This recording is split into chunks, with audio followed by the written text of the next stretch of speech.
Hey guys, SlipperPutty here. When I mention death, what is the first thing that comes to your mind? Is it suffering, pain, misery? Well, how about ponies? Well, they always come to my mind when I think about death. I don't know what's wrong with you. At least the author of our story today has some logical sense about death.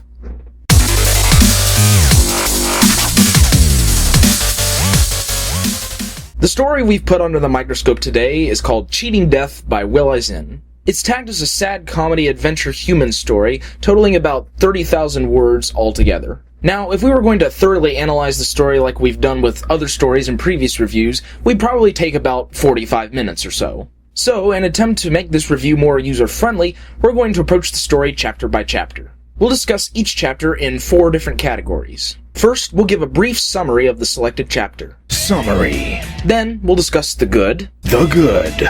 the not-so-good, The not so good. and the random category that I'll just make up. The random category he just makes up. We've got a lot to cover here, so let's dive right into Cheating Death. Chapter 1. White.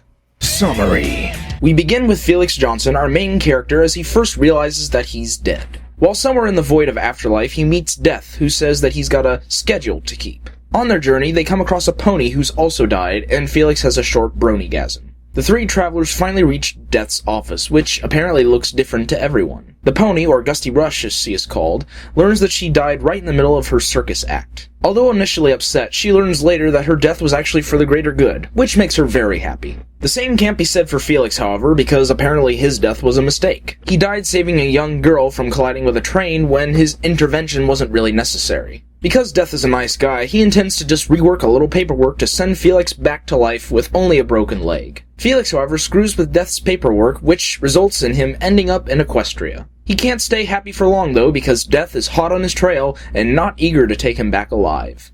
The good. At the start of the chapter, Felix describes what he sees. White. All I could see was white. White above and below, to my left and right. And there I stood. At least I think I was standing, while my mind raked itself trying to figure out what I was doing there. Oh, right. I was dead. Dang it, I hate it when that happens. In general, Death is a great character in this story. He can be so cynical and sly, yet so compassionate and friendly at the same time. His first talk with Felix is downright hilarious. One of my favorite scenes occurs when Death is talking with Gusty Rush. He speaks in a more compassionate tone than how he spoke with Felix. When Felix asks Death why he's being so nice to her, he replies, That is because you are not a cute little pony. This is definitely one of my favorite lines that Death has in the entire story. One cool concept that the author takes advantage of is perception of death. Felix, Gusty, and anyone else sees death in a different way. Death says that the different perceptions are based on the viewer's soul, which, to be honest, I find rather freaky. It works, though, and it's executed very well. The not so good. When Death subtly tries to convince Felix to follow him, Felix says, I stood up for only a few seconds and considered my options. My gut told me to follow him, so I did a short jog to catch up. Considering his many options. How is he considering his many options when he only mentioned and explored one of them? We really don't know what his other options are, so unless he really did have other options, which would be rather limited in the first place, it's rather useless to mention that he had them at all. We also find out that Felix is a brony in this story. I know that many people are against the brony and Equestria concept. Heck, even Equestria Daily doesn't accept brony and Equestria fix. However, the fact really doesn't matter too much, as we'll see in later chapters. Still, this can be a turnoff for some people, as it was for me originally. Also, there are several one-liners throughout this first chapter. They're fine at best, and generally annoying at worst. And as you go on, they get a little more distracting. Some of them could have been eliminated without affecting the story at all.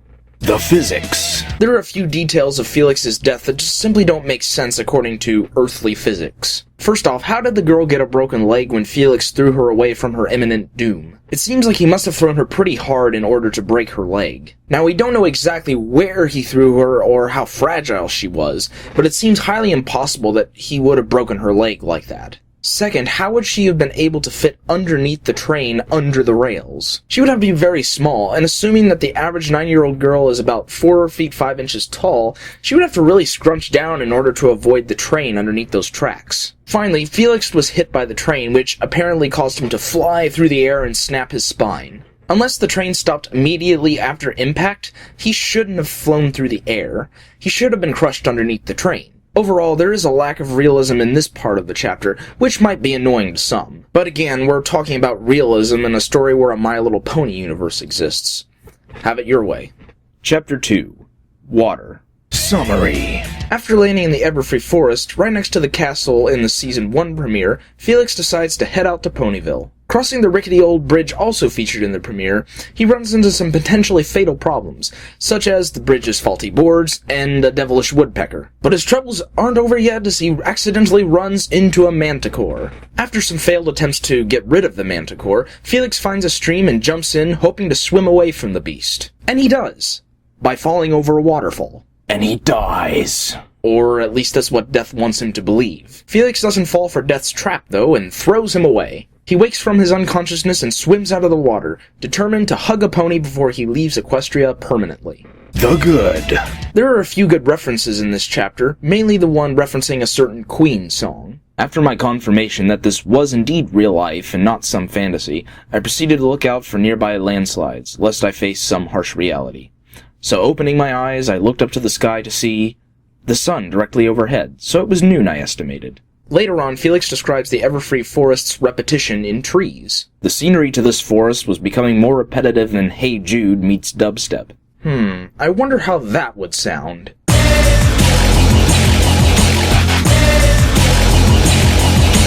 Nah, doesn't work as well as I thought. I also really love the way that this chapter closes. After wringing my shirt out of the excess water, I marched toward my new goal with completely renewed and drenched vigor. No way in heck am I dying before hugging a pony. I'm going to hug you! The not so good. While crossing the rickety bridge, Felix muses that cartoon physics probably don't apply to him. As we saw in his accident in Chapter 1, however, real physics don't apply to him either. Later on, when Felix realizes that he's just unconscious and not actually dead, Death throws a fit. Fine. Congratulations. You figured me out. Still does not change the fact that you are going to die anyway. Death shouted in aggravation as he flipped his arms in the air. Like he literally took them off and flipped them in the air. It was awesome. One nitpicky thing that I have is Felix's reawakening in the water. Gasp! I inhaled as I broke the surface. At first glance, it almost seems that Felix is yelling the word gasp. Of course, that's very nitpicky. Most people will understand what is actually happening. The all caps. There were so many examples of caps lock in this story. Kind of like the puns in the first chapter, about half of it was good and the other half was mildly annoying. Let's take a look at some examples. However, the wolf kept said distance, which was probably a good thing for him, lest he tangle with me and my fists of steel. Oh yeah, baby! It's the big one! You may be asking me, how are you so sure this is the Everfree then? It might have had to do with the freakishly huge ruin behind me that was obviously the ancient castle of the Royal Pony Sisters. The freakishly huge ruin is so freakishly huge that it must be typed in all caps to capture its hugeness. The bird stopped, thankfully. It looked right at me and smirked? I swear to God, that thing smirked at me. Oh no, it smirked at you! Run! I stood there totally baffled by what just happened. I gave the tree a flick with my finger and bounced it a little. Then I got it. It was a rubber tree! Ha ha ha ha! It's funny because rubber trees and stuff. Seriously though, there are so many all-caps examples in this story. It's scary. Chapter 3. Remembrance. Summary. Completely soaked, Felix continues to trudge through the Everfree Forest. During his hiking, he thinks about his sister, how she introduced him to My Little Pony, winning a Fluttershy plushie at the state fair for her, and their discussions over the best pony. After we're done feeling sorry about his memories, we cut to Fluttershy and Twilight Sparkle, who mention briefly that the Timberwolves in the Everfree Forest are right in the middle of their mating season. And guess who runs right into the mating Timberwolves? Why, Felix, of course! Oh, come on, really, who else did you expect? Just as Felix is about to become the wolf's breakfast, the killer manticore from the previous chapter comes in and saves the day. Somewhat. Turns out he's hungry for both wolves and humans. But due to Felix's awesome moves, the manticore plummets down a cliff, out of the way. For now. Felix trudges on a short while more before taking a breather and thinking wistfully about his sister Sophie once again. The good. When Felix remembers the time that Sophie first showed him My Little Pony, he says he was a bit skeptical. I sat down with her in hopes that I could pull off the old, "These cartoons are horrible, why, back in my day," shtick. That's a very relatable incident. You know that we've all done that. Going further than that, his memories of Sophie are actually pretty relatable. Yeah, it might come off as corny to some readers, but it's still a pretty sweet scene. Switching to the Meanwhile in Ponyville scene, we find Fluttershy tending to some rather unscrupulous weeds in her garden. After reading about that, I really want someone to write a fanfic where Fluttershy has a dream about pulling weeds and then wakes up, realizing that she's killed them all. I don't know why. I'm a strange demented person, so...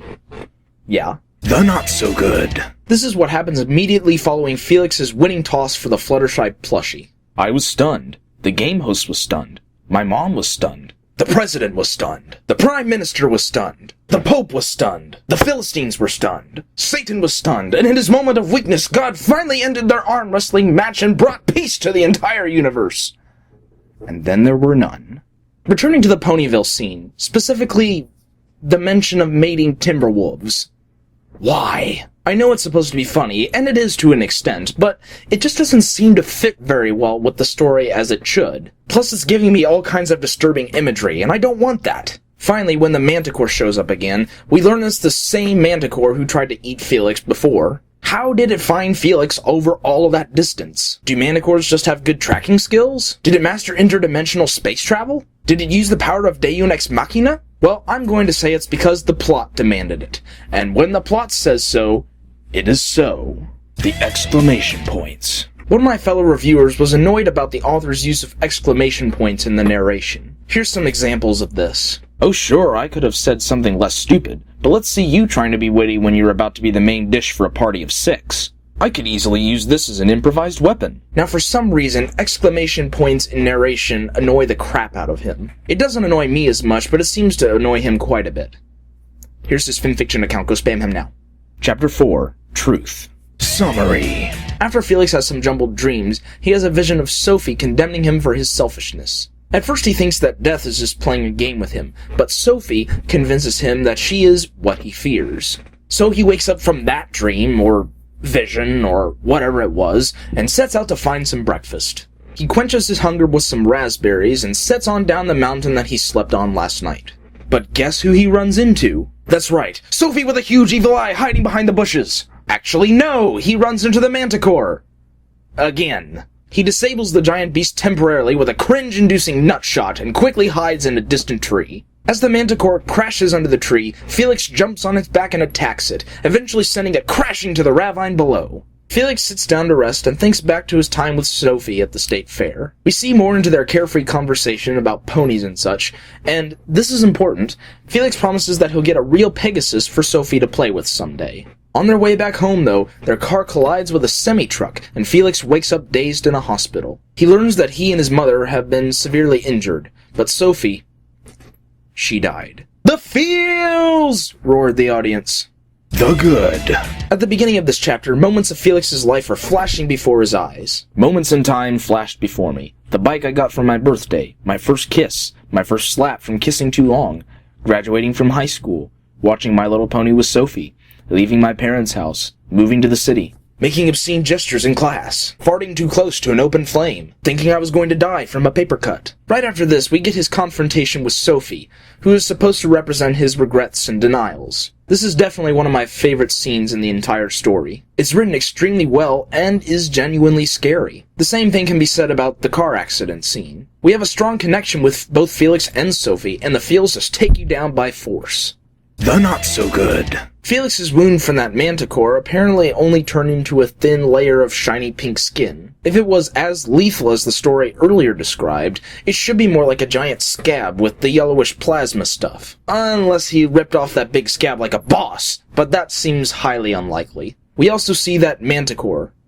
Again. Seriously, how persistent is this Manticore? It seems that he's just taken up a huge part of the story. We might as well call it Felix and the Killer Manticore. Oh, and his sister's also in there too. Finally, Felix seems to be unreasonably athletic. He mentioned earlier in the story that he was an out-of-shape nerd, but when he's seen fighting the Manticore, he can run around with ease, lift heavy objects, and do other strenuous things, even with a huge chest wound. Plus, he's lost a lot of blood lately. How soon until he gets lightheaded or simply passes out? Again, it's just a bit unrealistic in my opinion.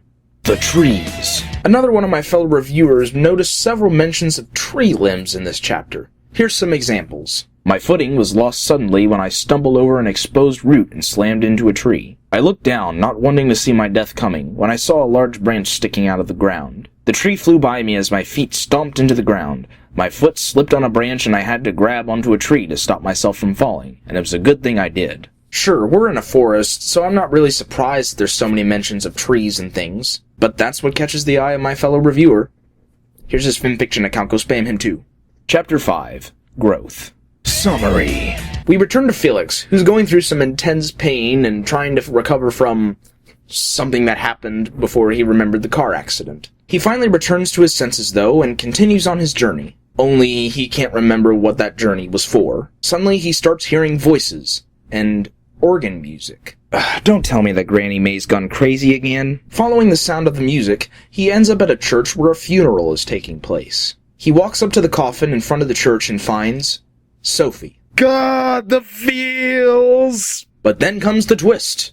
Rarity is giving the eulogy, which I don't find strange in the slightest. Rarity starts off pretty nice, but then begins blatantly accusing Felix of his selfishness. Felix tries to tackle her, but none of his trademark football crushes seem to be working. But it turns out it was all a dream, or a vision, or something. So he moves on to have another vision. This time he's talking with a doctor, who looks like Rainbow Dash. He's jumped right in the middle of a scene where his mom seems to be in critical condition. Dr. Rainbow Dash pleads with Felix to go and be with his mom, but Felix is apparently too selfish to do so. Again, we find out that it was all a vision. But wait! There's more! Felix has yet another vision with his old boss, Peter Harkness, or Applejack. Big Boss Applejack is apparently disappointed in Felix because he's not getting his work done. She lets him take the week off, but not before criticizing him on his selfishness. My, I wonder if the author is trying to tell us that Felix is selfish. Then we go back to the scene of the train station accident.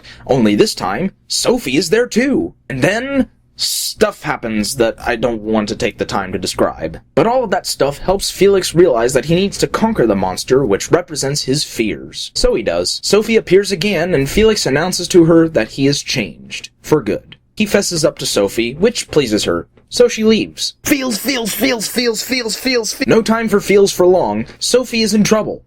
With a manticore. So Felix comes to his sister's rescue and finally kills the manticore, and passes out due to the injuries he's received. He wakes up to find that he's being nursed by Fluttershy. His sudden movements as he's coming back into consciousness catch Fluttershy off guard, and she comes quickly over to his aid. With his last ounce of strength, he hugs her before slipping away from reality. Now dead, again, Felix meets up with Death, who needs him to finish up his paperwork. But before he goes, Felix asks permission from Death to do one last thing. We finally cut to Felix and Sophie's gravesite. A Fluttershy plushie sits at the front of Sophie's grave, along with a letter from Felix, who says that he will see her soon.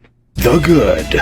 Dang, this chapter was long, but overall, it was extremely good. We really take a dark and sad turn with all the imagery, Felix's struggles with his problems, his final death, and of course that last request. Why don't we just read his notes so that we can get all worked up?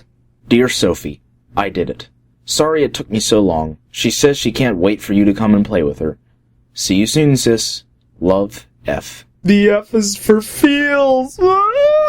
Although the most serious chapter of the story, it's certainly the best. The not-so-good. Besides some grammatical errors and scattered throughout, and some more of Superman Felix, there really isn't much to talk about for the not-so-good section. Oh wait, yes there is. The freaking Manticore! I mean, geez, this Manticore just takes up the entire story. Is this thing immortal or what? How many humans does it take to kill a Manticore? One, but over a very long period of time. The pictures. On the more technical side of things, the author decided to throw in 4 drawings in the chapter to depict different scenes. They're pretty well done, but it might have been better if he had linked to them via some words in the story. The only reasoning behind that is that they seem somewhat out of place. I mean, there weren't any pictures in the previous chapters, so it's somewhat strange to suddenly put them in this chapter. The one that truly does work, however, is the picture of Sophie's grave with the Fluttershy plushie. It really drives home those feels. Chapter 6. Cheating Death. Not gonna say much about this one, because it's all good and I have no major complaints to discuss. Felix is now back in Death's office, who now has a crap load of paperwork to deal with after Felix's adventure. Not wanting to deal with that huge problem, Death is going to let Felix live again. Except, Felix is going back to Equestria. And he does, which will lead the reader right into Cheating Death 2, 5 of a kind and 1 Joker. And we finally reached the end of Cheating Death. And it was pretty freaking good. It's got some exciting action and some above average comedy, with the bonus of no cliche jokes and very few cliche happenings. And when it wants you to feel sad, it kicks all of your feels as cute kittens right in the faces. Felix is a fairly believable character as well, which I really like. We can truly relate to him and the struggles that he's going through. Probably the coolest thing about this story was that it really wasn't about My Little Pony at all. It was just a story that happened to occur in the My Little Pony universe for a while. That's really something you don't see much of, and seeing that Felix was a brony at the beginning, I'm surprised that he didn't encounter ponies until the end. There were 2 main issues with the story in general: the repeating events and grammar. There were many reoccurring events, like the Manticore attacking and Felix's countless near-death events, and it got kind of tiring to read about them repeatedly. The grammar was also noticeably off, which was strange since the story apparently had several pre-readers that didn't catch any of them. Overall, though, it's a funny and a very emotional fic about a guy who just wants to overcome his problems. For that, I'm giving this story a rating of 8 out of 10 slippers. Go check it out when you have some time. It will make you laugh and punch you right in the feels. But don't let me influence your feels too much. Go check out the story yourself by following the link in the description somewhere down there. Let Will Eisen know what you liked or didn't like about his story. I know nothing. I just like rubbing peanut butter between my toes and shouting, "I'm a banana monkey!" at the top of my lungs. So until next time, I'm SlipperPutty. Play me out, Beatles!